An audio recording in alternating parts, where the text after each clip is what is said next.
ಎಲ್ಲರಿಗೂ ನಮಸ್ಕಾರ. ಮತ್ತೊಂದು ವಿಡಿಯೋಗೆ ಸ್ವಾಗತ. ಬಿಗ್ ಬಾಸ್ ಸೀಸನ್ 11 ಗೊತ್ತೇ ಇದೆ. 16ನೇ ವಾರ 5 ಜನ ನಾಮಿನೇಟ್ ಆಗಿದ್ದಾರೆ. ತ್ರಿವಿಕ್ರಮ್, ಭವ್ಯ, ಮೋಕ್ಷತಾ, ಚೈತ್ರ, ಧನರಾಜು ಈ 5 ಜನ ನಾಮಿನೇಟ್ ಆಗಿದ್ದಾರೆ. ಈ 5 ಜನ ನಾಮಿನೇಟ್ ಆಗಿದ್ರಲ್ಲಿ ಡೈಲಿ ಅಪ್ಡೇಟ್ ಬರ್ತಾ ಇದೆ. ಒಂದು ಅನ್ಅಫಿಷಿಯಲ್ ವೋಟಿಂಗ್ ರಿಸಲ್ಟ್. ಈ ವೋಟಿಂಗ್ ರಿಸಲ್ಟ್ ಅಲ್ಲಿ ಮೊದಲನೇ ಸ್ಥಾನದಲ್ಲಿ ಬೇರೆಯವರಿದ್ರು, ಎರಡನೇ ದಿನ ಗುರುವಾರ ಅಂತ ತಗೊಂಡಾಗ ಬೇರೆಯವರಿದ್ರು, ಬುಧವಾರ ಅಂತ ತಗೊಂಡಾಗ ಬೇರೆಯವರಿದ್ರು, ಮತ್ತೆ ಶುಕ್ರವಾರ ಅಂತ ಬಂದಾಗ ಏನಾಗಿದೆ, ಯಾರಿದ್ದಾರೆ ಟಾಪ್ ಅಲ್ಲಿ, ಯಾರಿದ್ದಾರೆ ಡೇಂಜರ್ ಝೋನ್ ಅಲ್ಲಿ.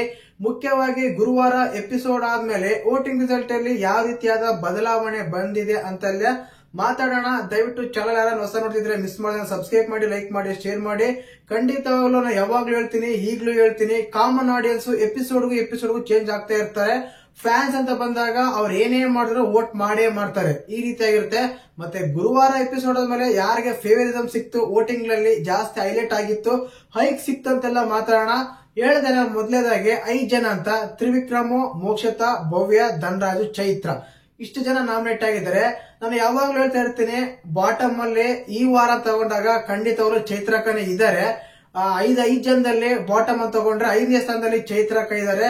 ಇನ್ನು 4ನೇ ಸ್ಥಾನದಲ್ಲಿ ತಗೊಂಡಾಗ ನಾನು ನಿನ್ನೆನೆ ಒಂದು ಭವ್ಯಗೌಡ ಅವರಿಂದ 4ನೇ ಸ್ಥಾನ ಅಂತ ಹೇಳಿದ್ದೆ. ಬಟ್ ಈಗ ಬದಲಾವಣೆ ಆಗಿದೆ. ಒಂದು ಎಪಿಸೋಡ್ ಅಲ್ಲಿ ಬದಲಾವಣೆ ಆಗುತ್ತೆ ಅಂದ್ರೆ ಇಷ್ಟೇ ನೋಡಿ ಆಟ. ಆಕ್ಚುಲಿ ತುಂಬಾ ಜನ ಹೇಟ್ ಮಾಡರು. ಬಟ್ ಇವತ್ತಿನ ಎಪಿಸೋಡ್ ಆದ್ಮೇಲೆ ಗೊತ್ತಾಯ್ತು ಭವ್ಯಗೌಡ ಸ್ವಲ್ಪ ಹೋಟೆಲ್ ಇನ್ಕ್ರೀಸ್ ಆಗಿದೆ ಅಂತ. ಧನರಾಜು, ಭವ್ಯ ಸೇಮ್ ಈಕ್ವಲ್ ಆಗಿದ್ದಾರೆ.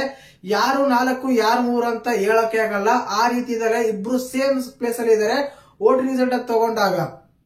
ಇನ್ನ ಮೊದಲನೇ ಸ್ಥಾನ, 2ನೇ ಸ್ಥಾನ ಅಂತ ತಗೊಂಡ್ರೆ ಖಂಡಿತವಾಗ್ಲೂ ಹೇಳ್ಬೋದು ಮೋಕ್ಷತಾ ಅವರೇ ಮೊದಲನೇ ಸ್ಥಾನ ಮುಂದುವರಿತಾ ಇದ್ದಾರೆ.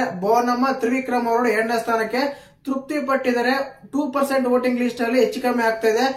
ನಮ್ಮ ತ್ರಿವಿಕ್ರಮ್ ಮತ್ತೆ ಮೋಕ್ಷತಾ ಅವರ ಒಂದು ವೋಟಿಂಗ್ ಒಂದು ರಿಸಲ್ಟ್ ಅಲ್ಲಿ ಖಂಡಿತವಾಗ್ಲೂ ಈ ರೀತಿ ಇದೆ. ಗುರುವಾರ ಎಪಿಸೋಡ್ ಆದ್ಮೇಲೆ ವೋಟಿಂಗ್ ರಿಸಲ್ಟ್ ಮೊದಲನೇ ಸ್ಥಾನ ಮೋಕ್ಷತಾ, 2ನೇ ಸ್ಥಾನ ತ್ರಿವಿಕ್ರಮ್, 3, 4 ಬಂದ್ಬಿಟ್ಟು ಭವ್ಯಗೌಡ, ಧನರಾಜು, 5ನೇ ಸ್ಥಾನ ಬಂದ್ಬಿಟ್ಟು ಚೈತ್ರ. ಈ ರೀತಿ ಇದೆ. ಈ ವಾರ ಶಾಕಿಂಗ್ ಎಲಿಮಿನೇಷನ್ ಯಾರಾದ್ರೂ ಮಾಡಿದ್ರೆ ಖಂಡಿತವಾಗ್ಲೂ ಮೋಕ್ಷತನ ಭವ್ಯನ ಹೋಗ್ತಾರೆ. ಇಲ್ಲ ವೋಟಿಂಗ್ ಪ್ರಕಾರ ಮಾಡೋದಾದ್ರೆ ನಮ್ಮ ಚೈತ್ರಕ್ಕನ್ನ ಕಳಿಸ್ತಾರೆ. ಚೈತ್ರಕ್ಕನ್ನೇ ಕಳಿಸ್ತಾರೆ ಅಂತ ಅಪ್ಡೇಟ್ ಇದೆ. ಏನು ಅಪ್ಡೇಟ್ ಅಂತಲ್ಲ, ಬಟ್ ಒಂದು ಇದು ಮಾಡಿದಾಗ ಒಂದು ಏನಾದ್ರು ಒಂದು ಅನಸ್ಟಿಕ್ ಮಾಡಿ ಹೇಳ್ಬೇಕಂದ್ರೆ ಖಂಡಿತವಾಗ್ಲೂ ಚೈತ್ರಕ್ಕನ್ನ ಕಳಿಸ್ತಾರೆ.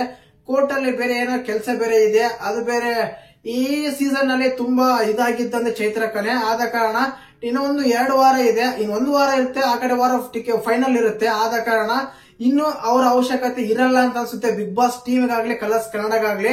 ಆದ ಕಾರಣ ಈ ವಾರ ಚೈತ್ರಕ್ಕನ್ನ ಕಳಿಸಬಹುದು. ಧನರಾಜನಂತ ಯಾವುದೇ ಕಾರಣಕ್ಕೆ ಕಳ್ಸಲ್ಲ ಅಂತ ಇದೆ.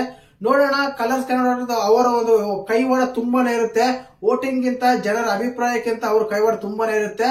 ಅವರು ಒಂದು ಡಿಸಿಷನ್ ಯಾವ ರೀತಿ ಅಂತ ಕಾಯಬೇಕು. ಒಟ್ಟು ವೋಟಿಂಗ್ ರಿಸಲ್ಟ್ ತಗೊಂಡಾಗ ಶುಕ್ರವಾರದಲ್ಲಿ ಈ ರೀತಿ ಇದೆ. ಮೊದಲು ಮೋಕ್ಷತಾ, 2 ತ್ರಿವಿಕ್ರಮ್, 3, 4 ಭವ್ಯಗೌಡ, ಧನರಾಜು, 5ನೇ ಸ್ಥಾನ ಬಂದ್ಬಿಟ್ಟು ನಮ್ಮ ಚೈತ್ರಕ್ಕ ಇದ್ದಾರೆ. ಈ ರೀತಿ ಇತ್ತು. ಮತ್ತೆ ನಿಮ್ಮ ಫೇವರೇಟ್ ಕಂಟೆಸ್ಟೆಂಟ್ ಯಾರು, ನೀವು ಯಾರಿಗೆಲ್ಲ ವೋಟ್ ಮಾಡಿದ್ರೆ ಅಂತ ಕಮೆಂಟ್ ಮಾಡಿ. ಮುಖ್ಯವಾಗಿ ಹ್ಯಾಶ್ಟ್ಯಾಗ್ ಆಗಿ ಕಮೆಂಟ್ ಮಾಡಿ. ಯಾಕಂದ್ರೆ ಸೋಷಿಯಲ್ ಮೀಡಿಯಾದಲ್ಲಿ ತುಂಬಾ ಹೈಕ್ ಸಿಗುತ್ತೆ ಅವರಿಗೆ, ಅದು ಕೂಡ ಹೆಲ್ಪ್ ಆಗುತ್ತೆ ಅಂತ ಹೇಳ್ತೀನಿ ಈ ಮೂಲಕ. ಇನ್ನೊಂದು ವಿಶೇಷ ಸೂಚನೆ ಏನಂದ್ರೆ ಶನಿವಾರ ಬೆಳಿಗ್ಗೆ 9 ಗಂಟೆವರೆಗೂ ವೋಟ್ ಮಾಡಬಹುದು ನಾವು. ಅಲ್ಲಿವರೆಗೂ ವೋಟಿಂಗ್ ಲೈನ್ಸ್ ಎಲ್ಲ ಓಪನ್ ಇರ್ತವೆ. ಅಲ್ಲಿವರೆಗೂ ವೋಟ್ ಮಾಡಬಹುದು. ಡೈಲಿ 90 ಲೈನ್ಸ್ ಡೈಲಿ ವೋಟ್ ಮಾಡಬಹುದು. ನೀವು ವೋಟ್ ಮಾಡಿ ಅಂತ ಹೇಳ್ತೀನಿ. ಜೈ ಹಿಂದ್, ಜೈ ಕರ್ನಾಟಕ ಮಾತು.